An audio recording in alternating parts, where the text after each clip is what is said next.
That morning, just as I sat down at my desk, my phone started vibrating violently. It was a call from Charles, my husband's best friend.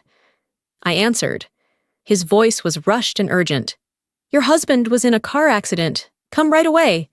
My heart felt like it was about to leap out of my chest. When I arrived at the emergency department, thankfully, he had already passed the critical stage. 3 days later, while my husband was sleeping, the head nurse secretly slipped a piece of paper into my hand. "Don't come anymore. Check the camera. He's faking it." At that moment, I was half believing, half doubting. I decided to install a hidden camera in his room. But what I saw, what I heard, left me frozen. A terrifying scheme was about to collapse on me, and he wasn't doing it alone. But before I tell you what that scheme was, and why it shocked me so deeply, please hit the like button and comment below with the name of the city you're living in. I'll tell you right now.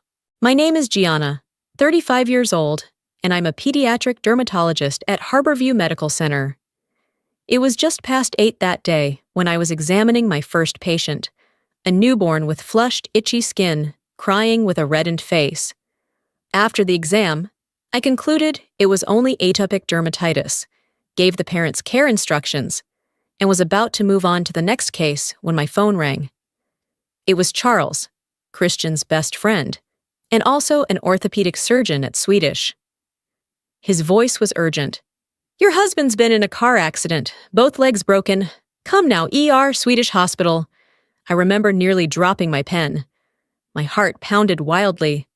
I rushed to ask my department head for emergency leave, ran straight to the parking lot, phone in hand, not knowing how many times I called Christian. When I arrived at Swedish, the sight of both his legs fully casted made me burst into tears right at the emergency room door. I asked immediately why he hadn't been transferred to Harborview, the hospital with a stronger trauma specialty where I placed far more trust. Christian took my hand, his voice weak but strangely calm. "I feel safer here. Charles is treating me himself." At that moment, I believed him completely. There was no reason to doubt my husband or his best friend. I had no idea that the words "feel safer" that day would mark the beginning of everything that would drag me into a truth far more painful than any injury I'd ever treated in a child. For 3 days straight, I sat by Christian's bedside, only stepping away for absolutely necessary work. I wiped his hands, straightened the blanket each time it slipped, and tried to keep calm by reminding myself that he was still alive, that everything would be okay. On the third night, Christian lay there sleeping, both legs thickly casted, the heart monitor beeping steadily in a room lit only by the faint yellow light seeping through the door. At around 11:30 p.m., head nurse Sarah came in for a checkup, but something was different. She paused longer than usual, her eyes flickering from me to Christian, as if she wanted to say something, but couldn't. Seeing him still asleep, Sarah leaned over, like she was adjusting something on my hand. But instead, she secretly slipped a note into it, then turned quickly away, leaving behind only the lingering scent of antiseptic in the air. I lowered my head onto the bed, pretending to sleep. I opened the note, my hand trembling so badly that the words blurred before my eyes. Just one short line, but it froze my blood. "Don't come back." Check the security footage from last night, 3 a.m. He's faking. I looked up at Christian, still motionless, his breath steady, his face calm to a strange degree. For the first time in all those days, I didn't look at my husband through the eyes of a desperate wife. I looked at him like a stranger, a person I had to reread in every detail to know who he truly was. I began to observe.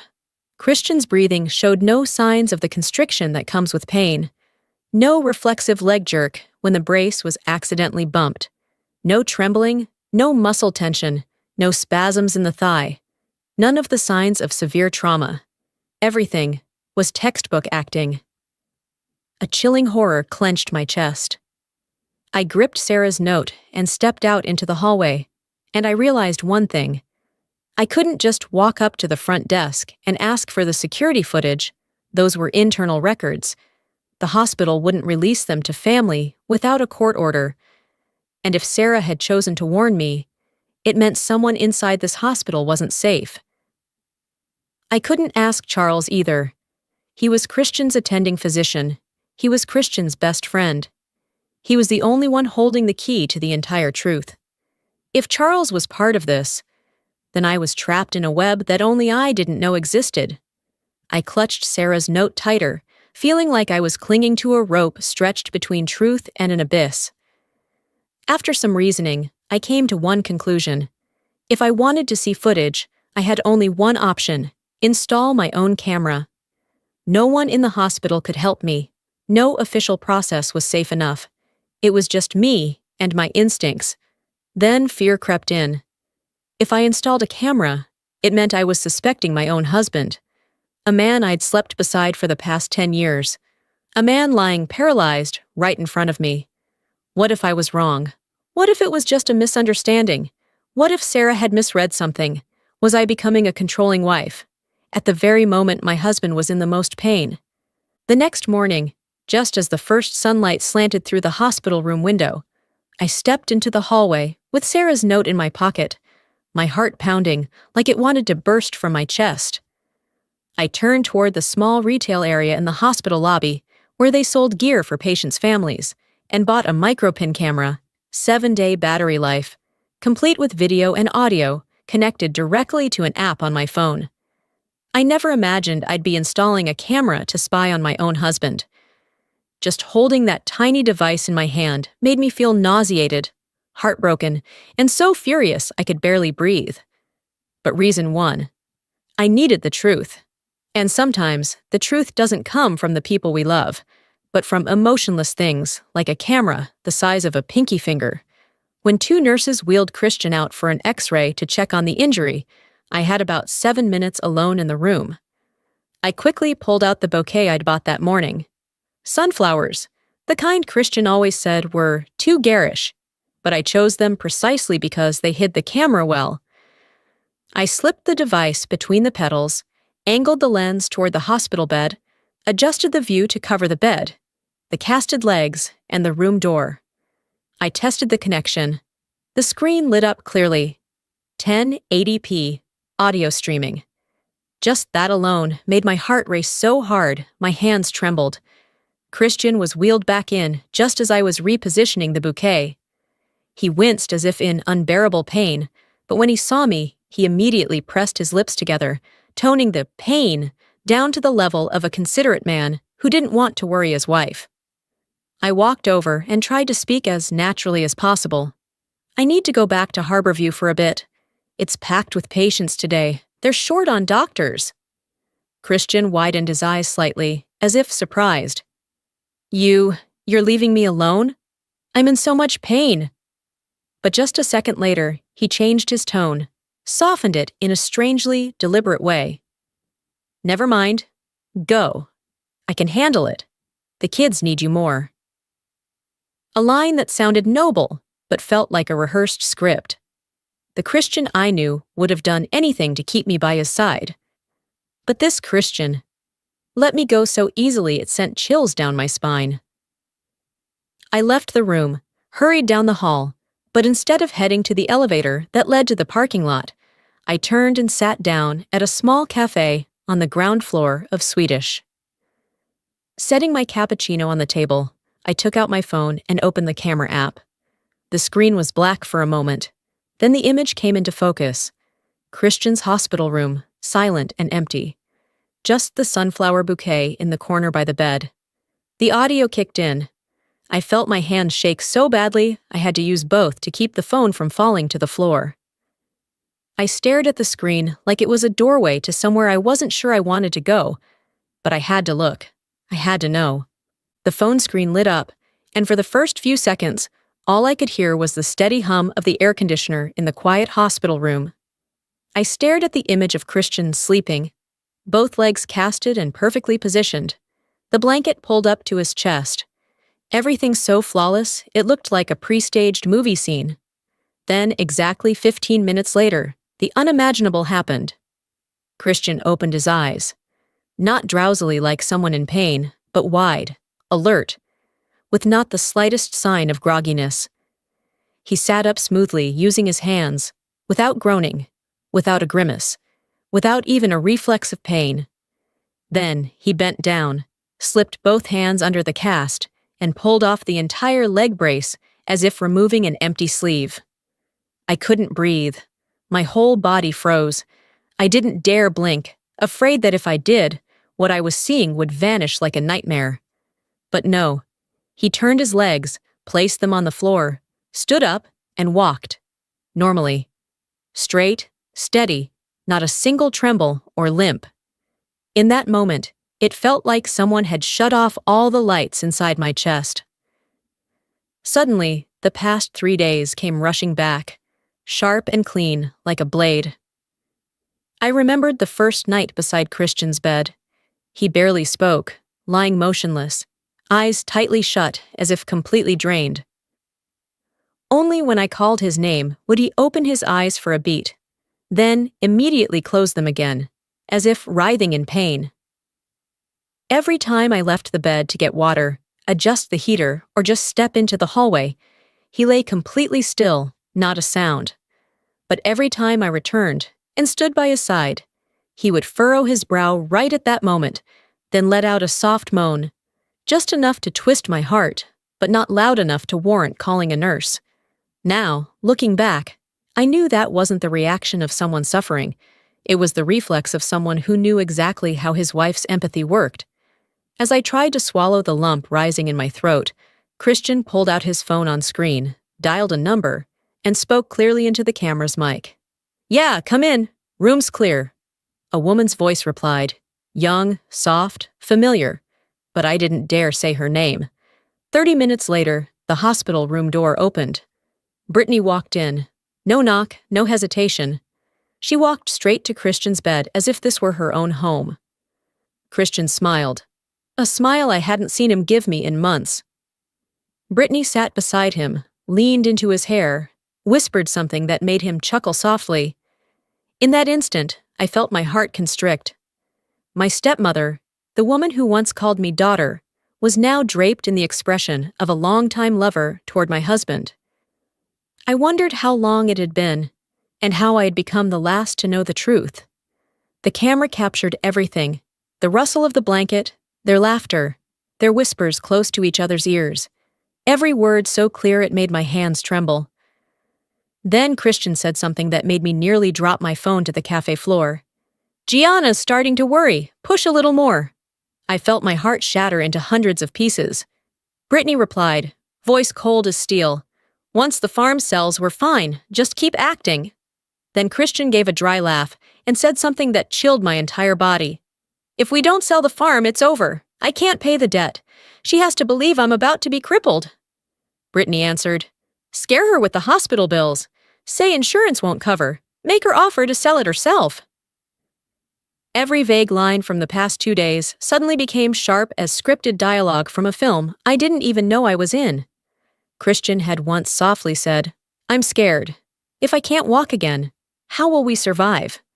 Brittany had sighed, calculating, "Rehab is expensive. What if insurance won't pay everything?" Back then, I believed them.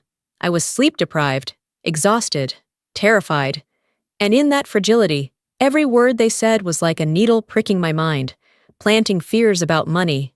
But now, seeing Christian walk with ease and Brittany by his side, I understood. It was all a rehearsed script. Not a single word was real. The door opened again. Charles walked in. He wasn't surprised at all to see Christian sitting upright, talking to Brittany. No questions, no shock from a doctor, who just saw his paralyzed patient standing. He placed a hand on the medical file and said quietly, "I've updated the records. Once she signs the sale contract, we're done." Immediately, I remembered that morning, day 3, when Christian said, "The insurance came, but only partially." I asked how much, which parts, where's the email? He turned away, sighed, still waiting on a reply. It's complicated. Then Charles came in, interrupting with vague professional jargon. These types of injuries take forever to recover. A lot isn't covered under emergency care. I didn't see it then, But now I saw it all. They spoke like men who had agreed on a script long ago. On the screen, they stood together, Christian, Brittany, and Charles, a trio functioning smoothly, like gears in the same machine. When Brittany left, Christian lay back down, slipped the fake cast into place, adjusted the leg brace carefully, then closed his eyes. Within 10 seconds, he had turned back into the severely injured patient. And I understood, layer by layer. There was no real injury, no real insurance, no medical expenses, no accident at all. There was only me, a wife being cornered into a calculated performance, written solely to push me into selling the only asset my grandfather left me. I turned off the phone screen, but my hands were still shaking so much I couldn't close my fist. My heart pounded like it wanted to explode out of my chest. My whole body was freezing cold, as if yanked backward from a cliff I wasn't prepared to look down from. I stood up and left the cafe in a daze, walking without knowing where I was going, only knowing that I had to get away from Swedish Hospital, away from that room full of lies, before I suffocated. I thought of the one person I could still call family, my father, Alexander. As terrible, drunk, and cold as he might be, he was still my father. At least, that's what I told myself to avoid feeling completely alone in that moment. I drove almost automatically, and when I finally stopped, I found myself standing in front of his house. I took a deep breath, climbed the steps, and knocked. Alexander opened the door after a few staggering footsteps. The stench of alcohol hit me immediately. His eyes were bloodshot, his face hollow, hair matted. He looked at me like a stranger, not like his only remaining daughter. "What are you doing here?" His voice slurred, heavy with booze. I couldn't hold it in anymore. Everything burst at once. "Dad! Christian wasn't in an accident. He can walk. He's acting. And Brittany. Dad! Brittany and him. They—" My voice broke, cracking between sobs I tried to hold back. Alexander frowned, then suddenly screamed, as if I had insulted the holiest thing in his life. "You're tearing my family apart. Don't make up lies to ruin Brittany." I stepped back, stunned. "Dad, I'm not making it up. I have video." Christian stood up, took off the brace, walked like nothing happened. Brittany came into the room. "They might—" "Shut up!" Alexander screamed so loudly the neighbors probably heard. He pointed a shaking finger in my face, trembling from the alcohol. "Brittany's the only decent person left in my life. Don't ruin her too." I opened my mouth to say more, but then Alexander blurted out something no child should ever have to hear. "You're the reason your mother died. You wanted piano lessons. You made her take that extra shift, and she died because of you." I stood frozen. For a few seconds, it felt like someone had sucked all the air from the room. No wind, no footsteps. Only the sound of my heart crashing to the cold floor. I had to grip the doorframe just to stay standing. "Dad? What did you just say?" I asked, my voice shaking, barely more than a breath. Alexander didn't answer. He just shoved me by the shoulder and slammed the door in my face, like a sentence closing off the last hope I was clinging to. My whole body reeled from the push, and the heavy wooden door shut in front of me like it was sealing out all the light. I stood alone on the porch, the Seattle wind biting cold, and my heart beating faintly, like it was trying to survive the cruelest blow I'd ever known. I turned slowly back to my car, like a ghost ripped out of its own skin. Once I sat in the driver's seat, I didn't have the strength to start the engine. I just sat there, hands limp on the wheel, heart beating so slowly, I thought it might stop altogether. I sat in the car for nearly an hour, staring blankly down the dark street. And suddenly, the memory of the night my mother died began playing in reverse, like a film spool unraveling. I remembered I was 10 years old. I wasn't home that night. I was sleeping over at my grandparents' house. I remembered my grandfather's voice on the phone with my mom that afternoon. "Let her stay here. Don't leave her home with Alexander when he's drunk." I remembered my mom hugging me tight before she left, saying she'd come pick me up in the morning. I remember so clearly I wasn't with her that night. I was safe, curled up in an old blanket, while she worked her first ever overtime shift to earn money to fix the fence my dad had destroyed while drunk. I remember my grandfather waking me before dawn, his eyes red, and simply saying, "We have to go to the hospital." I don't remember what the hospital smelled like. I only remember my grandfather holding me tightly and saying, "It was an accident, Gianna. It wasn't your fault." Those words, I'd forgotten them for years, or thought I had. A few months after she passed, Grandpa called me out to the farm, the smell of early morning grass still fresh in my memory. He spoke with a calm voice that felt strange. "This farm, I'm leaving it to you, not your father." I remember asking, "Why me?" He placed a hand on my head gently. "You'll understand when you're older." Now, sitting in the dark car outside my father's house, I understood. At least part of it. Grandpa had seen something it took me over 30 years to realize.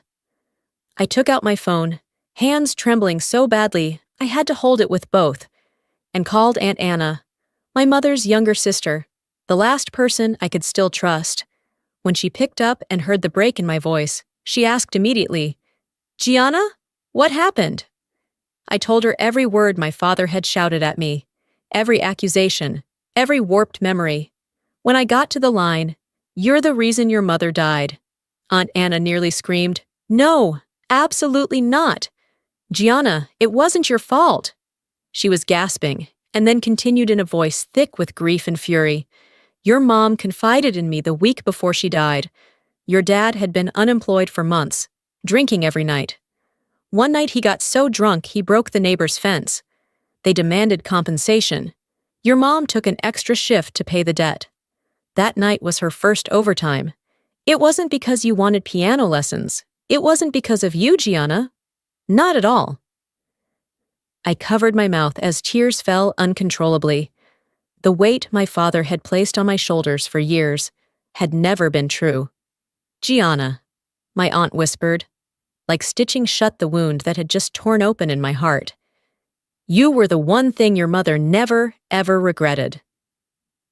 I pressed my forehead to the steering wheel and cried like I never had before. But in the midst of those sobs, something else was forming. Something I didn't expect to still have. A cold, cutting clarity. Not rage, not heartbreak, but a silence so dangerous it only belongs to someone who no longer believes in anyone and trusts only in the truth. When I finally lifted my head, the tears had dried on my face. The pain was still there, but it no longer paralyzed me. It became fuel. I opened my phone, replayed the footage from hours ago. Christian standing up, Brittany walking in, Charles appearing. 3 people, 1 seamless plan.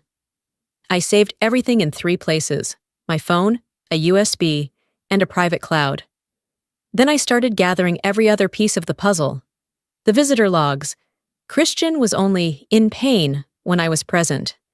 The camera's audio, laughter, whispers, and words that laid the whole scheme bare. Brittany's voice. "Once the farm's sold, we're good." Charles' words. "I've already edited the medical records." And then I remembered something that once seemed small. About a month ago, I had gotten a few calls from unknown numbers. I didn't pick up. They texted, "Your husband is late on payments. We're coming to your farm." Christian said he'd use his wife's property to pay.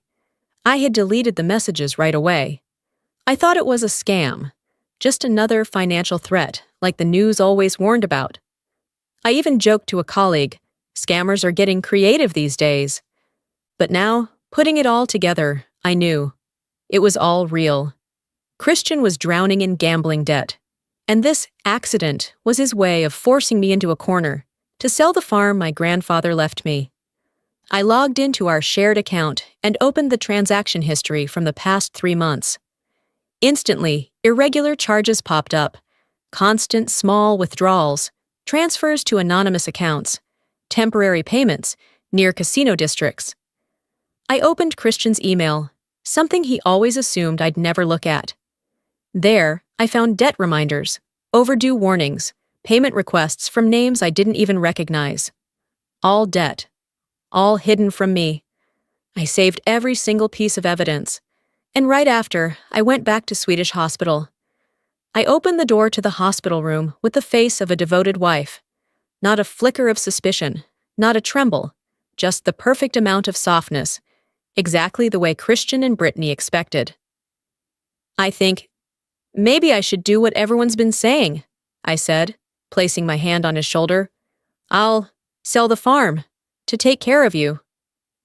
Christian looked at me, eyes flashing with a joy he didn't have time to hide. Brittany, standing at the foot of the bed, immediately chimed in. Smart move, Gianna. Do it soon. Prices are good right now. Her voice was full of concern, but her eyes lit up like someone who'd just won the lottery. I nodded, pretending to be fragile.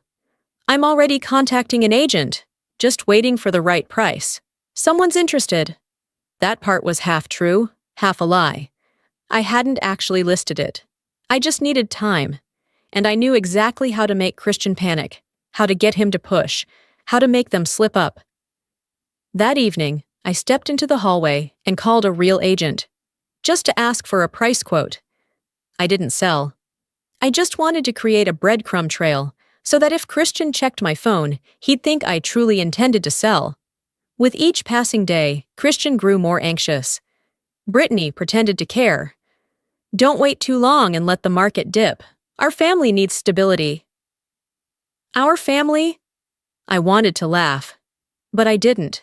I just nodded, silently watching their every expression. Finally, I did something that chilled even me. I chose the exact moment I knew Christian's creditors would come to the hospital. This time, I didn't delete their messages. I replied with one line. He's at Swedish Hospital. If you want to meet, come tomorrow at 9 a.m. I turned off my phone, took a deep breath, and understood that I had just turned the hospital into a stage to expose 3 traitors in a single afternoon. I was no longer the Gianna from a few hours ago. No longer the woman backed into a corner, deceived, robbed of her mother, blamed for a lifetime. I was becoming something else, something Christian never saw coming, a woman who had walked through the abyss and had nothing left to lose. At exactly 9 a.m. the next morning, as I stood in the hallway on the 4th floor, hands steady on a cup of cold coffee, the stage I had been preparing for days finally began to open. 3 unfamiliar men entered the Swedish lobby, eyes sharp as steel, clothes dusty, but their demeanor purposeful. I recognized them instantly, not from any prior meeting, but because I knew this type. Real-world debt collectors, not the kind who send empty threats via text. They scanned the area, and one of them stepped up to the nurse's station, voice clipped and hard. Christian Doyle, what room is he in? The atmosphere shifted immediately, tight, like a guitar string stretched to the point of snapping. I stood back, calmly watching like a doctor observing a patient's decline, and said one sentence loud enough for them to hear. Follow me. They did. No questions. No hesitation. As we turned into the hallway, leading to Christian's room, I saw my mother-in-law, several of Christian's relatives, and Alexander, my father, hurrying out of the elevator. I wasn't surprised. I knew who had called them. Brittany stood in the hallway, pretending to panic, tears streaming down her face, rushing over to cling to me like I was the last child she had left. Gianna, I'm so scared. They're here to collect Christian's debts. I don't know what's going on. She even tried to pull me into her arms like some kind stepmother, her voice trembling, eyes watery. But her shoulders didn't shake. People who fake fear too often forget that the body doesn't lie. Alexander stood behind her, face flushed from alcohol, but I saw the genuine confusion in his eyes. Maybe he didn't know what Brittany had done. Or maybe he knew but couldn't bring himself to admit it. I gently, firmly removed Brittany's hands from me. Let's go to Christian's room, I said, my voice so calm even I didn't recognize it. There's something we need to clear up, together. The hospital room was packed and stifling. Christian lay on the bed, eyes wide when he saw the debt collectors behind me. Brittany stood beside him, trying to pose protectively. Charles lingered in the corner, still clutching a medical chart, but the false confidence on his face was gone. I stood in the center, turned my phone toward everyone. Before we talk about debts, I want everyone to see this. No one objected. No one dared. I played the saved video. The screen lit up. The audio began. Christian stood up from the bed. Christian removed his leg braces. Christian walked, normally. Brittany entered the room. The two whispered, laughed close together. Christian said, "She's starting to worry. Push a little more." Brittany replied, "Once the farm's sold, we're good." Charles entered. "Keep the medical records consistent. Everything, clear, sharp, undeniable." No one in the room breathed. My mother-in-law covered her mouth, choking back a sound. One of the debt collectors muttered, "So you faked an injury to con your own wife?" Alexander looked at Brittany like she was a stranger, then turned to me, his eyes hollow, like he finally understood why I stood at his door last night looking broken. "And Christian?" He went pale, his body stiff like all his skin had been stripped away to expose the truth beneath. I stopped the video. In the dead silence of a crowded room, I looked at Christian and said the one line I had waited days to speak, without trembling. "This is the truth, and today you have to face it." As soon as I finished speaking, the room exploded into silence. Christian shot upright, faster than any bedridden patient should have moved, then immediately grabbed my hand like a drowning man grasping a twig. "Gianna, it's not what you think. I was forced. I'm in debt. I had no other choice." His voice trembled, not from pain, but from fear. But phrases like, "I was forced," "I owed money," "I didn't want this," meant nothing now. Everyone in the room had seen the video. Everyone knew he had stood, walked with ease, laughed, whispered a plan to deceive me. I pulled my hand back, gently but brutally. "Christian," I said quietly, but clearly, "you weren't forced. You made a choice." The moment I stepped back, Brittany collapsed to the floor like a felled tree. She knelt, clutching my pant leg, sobbing loudly, but her eyes held not a single trace of real remorse. "Gianna, I'm sorry. I just wanted to help Christian get through it. I got pulled in. I didn't mean to." She spoke as if she had accidentally tripped into a trap. Not the same woman who sat beside Christian at 3 a.m. and whispered, "Once the farm's sold, we're good." Alexander stood behind her, staring at Brittany with such bewilderment I'd never seen in him before. It was as if, for the first time in his life, he truly saw the woman he had blindly defended for 10 years. He opened his mouth to say something, but no sound came out. That look said everything. He didn't recognize the person in front of him anymore. Christian's family lined up by the left side of the bed. My mother-in-law raised her trembling hand to her lips, as if staring at a corpse reanimating into something monstrous. Just days ago, she had hugged Christian and cried over her disabled son.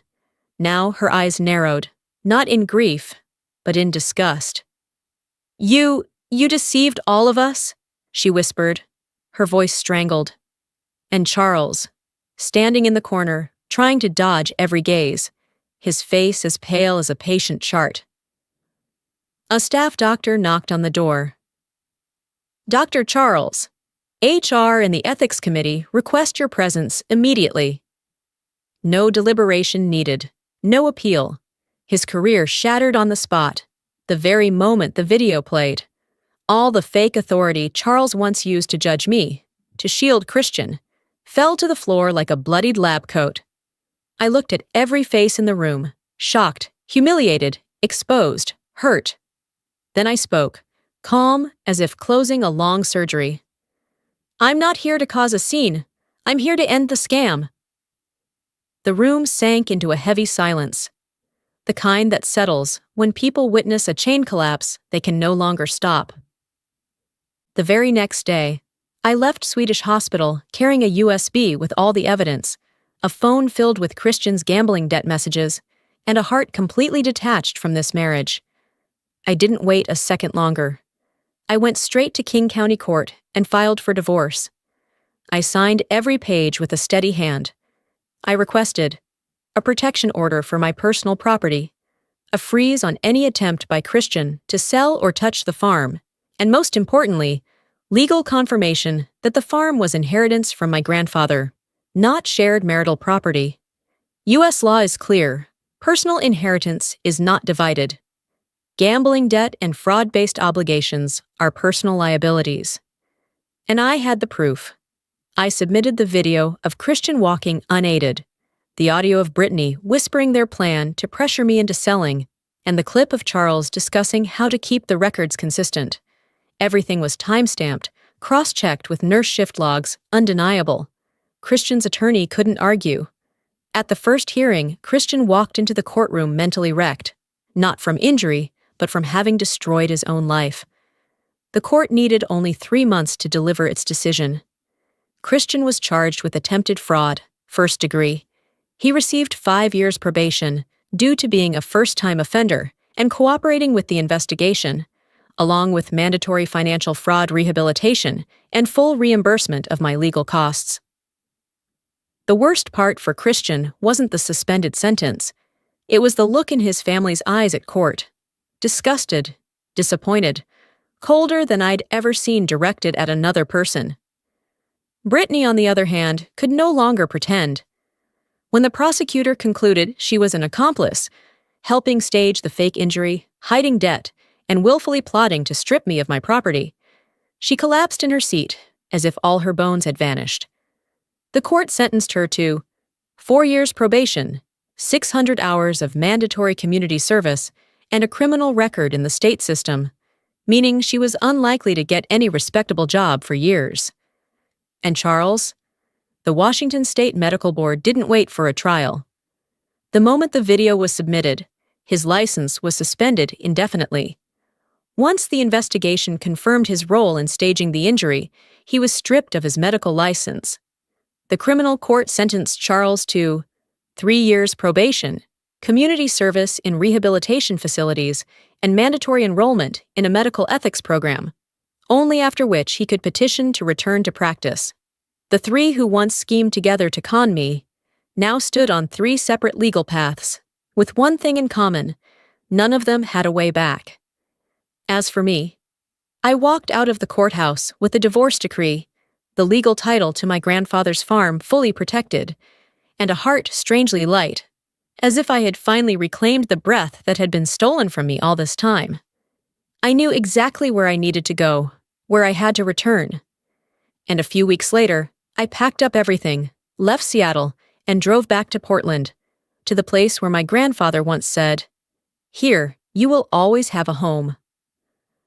That wide stretch of land, the place where I used to run barefoot across the damp grass, where my mother once laughed as she watched me play, where my grandfather spent the final days of his life shielding me, had now become the place where I began again. I slowed down, breathed deeper, and opened a small pediatric dermatology clinic in the nearby town. Nothing flashy, no hospital pressure, just me, a few sweet little patients, and grateful parents who saw my care. One afternoon, as I was closing the clinic, I saw my father's old car pulling into the farm's gravel path. Alexander stepped out. No stench of alcohol, no cloudy gaze. He stood there, hesitating, like he wasn't sure I'd let him get close. I said nothing. I stood on the porch, waiting for him to find his words. "Gianna," his voice hoarse but sober. "I'm sorry." It wasn't a cheap apology, not a plea for me to come back. It was the kind of apology spoken by a man who had hit rock bottom and was trying to climb back one step at a time to become better. Alexander told me he had started rehab, that he joined a support group, returned to church, and had been volunteering weekly at an animal rescue shelter to make amends with life. I looked into his eyes that, for the first time in years, weren't glazed with liquor, but full of remorse, and I knew I couldn't hate him forever. But I also knew something even more important. I wouldn't go back to how things used to be. I told him I accepted his apology, but I set boundaries. We could rebuild, but only through real action, not promises. And he nodded, as if he understood that I was no longer the 8-year-old girl haunted by the words, "Your mother died because of you." In the days that followed, I often sat alone on the old wooden porch, looking out at the garden where my grandfather once sipped tea every morning. I remembered his words, "You'll understand when you're older." And now I did. He left me the farm not out of favoritism, not because he distrusted my father, but because he wanted me to have a way out, a place to survive when life threw at me truths too painful to imagine. And in this place, among wind-swept fields, I began to trust again. But not trust in others first. Not in love, or promises, or someone's gaze. I learned to trust myself. And this time, I knew I would never lose that trust again. About a month after my dermatology clinic in Portland officially opened, on a chilly morning, I arrived as usual and found a man already waiting at the door. He wore a designer coat, but stood next to a boy around 8, in a worn-out sweater with frayed shoulders. I assumed he was the child's uncle or cousin bringing him in for an appointment, so I simply smiled and opened the door for them. That whole visit, the man barely spoke. He just sat patiently beside the boy, helped him answer my questions, then paid and thanked me with a polite smile. I didn't think much of it. Until a few days later, he returned, this time with a different girl, her coat older, her shoes too big. Then, a week later, another child. None of the kids looked alike, no shared features. And notably, all of them called him brother, not uncle, not dad. One quiet afternoon, with no patience, as I was jotting notes, he paused by my desk and spoke in a voice as soft as a confession. "I figured you've been wondering." I laughed, because I had been, and the story he shared left me speechless.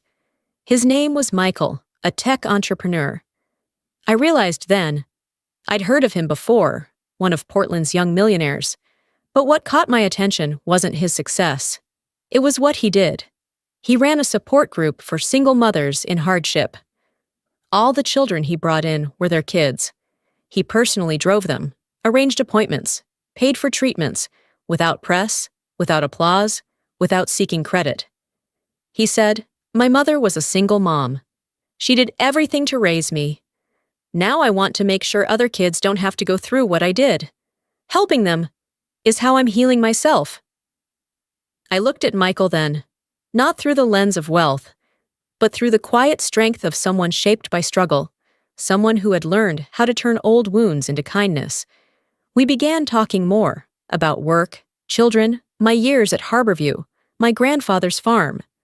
I found myself laughing more, speaking more gently, no longer as guarded as before. After all I'd endured, I thought my heart would stay closed for a long time, but it turned out it was just waiting for someone kind enough to knock with the right rhythm. A year later, on a late winter afternoon, as I was on shift at the clinic, Michael walked in with a nervous look I'd never seen on him. He asked me to come to the window and see how beautiful Portland winters can be. When I turned around, he was on one knee, ring box open, hand slightly trembling, eyes deep and full, like they wanted to say 1,000 things at once. He asked, "Will you let me take care of you, the way you've taken care of everyone else?" I didn't hesitate. Not because I was lonely, not because I needed someone to lean on. I said yes because for the first time in my life, I understood what love without conditions looked like. Love without schemes, without lies. A love born simply from real, quiet goodness. And right there, in my own clinic, I nodded. Softly but surely, as if my soul had finally found a place to rest. That's the whole story. A journey through betrayal, a rise from the place that once broke me, and finally, a life I never thought I deserved. Until I lived it. If you'd like to continue walking with me through more stories, please hit like, subscribe to the channel, and turn on notifications. It helps me keep sharing honest stories meant for those who truly need to hear them.